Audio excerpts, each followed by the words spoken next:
செம்ம ஒர்க் ப்ரெஷரில் இருக்கீங்களா? ஆஃபீஸ் முடிஞ்சு வீட்டுக்கு வந்தோம், மெயில் நோட்டிஃபிகேஷன் கேட்டுக்கிட்டே இருக்கா. அப்போ இந்த வீடியோ உங்களுக்கு தான். வாங்க ஒர்க் ப்ரெஷரை எப்படி கூலாக ஹேண்டில் பண்ணலான்னு பார்க்கலாம். கெரியர் க்ரோத் முக்கியம்தான், ஆனால் உங்கள் மென்டல் ஹெல்த்தை விட முக்கியம் கிடையாது. ஸ்ட்ரெஸ்ஸுன்னு வந்துட்டால் ஃபோக்கஸ் போகும், ஹெல்த்து கெடும், அப்புறம் உங்கள் பர்ஃபார்மன்ஸே லோ ஆகிடும். ஸோ இதுலேருந்து ஓவர் கம் பண்ண இந்த 5 ஸ்டெப்ஸை ஃபாலோ பண்ணுங்கள்.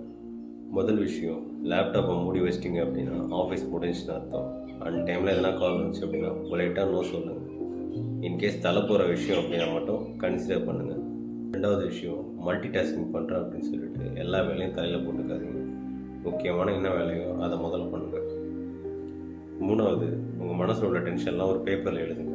நீங்கள் எழுதும் போதே பாதி ஸ்ட்ரெஸ் காணாமல் போயிடும். நாலாவது விஷயம், ஃபுல் டே ஸ்க்ரீனில் உட்காந்துட்டே இருக்காதீங்க. ஒரு 1 hour ஒன்ஸ், ஒரு 2 to 3 minutes அப்படி வெளியில் நடந்துட்டு வாங்க. பாடி மூவ்மெண்ட் ஆனாலே மைண்ட் ரெஃப்ரெஷ் ஆகும்.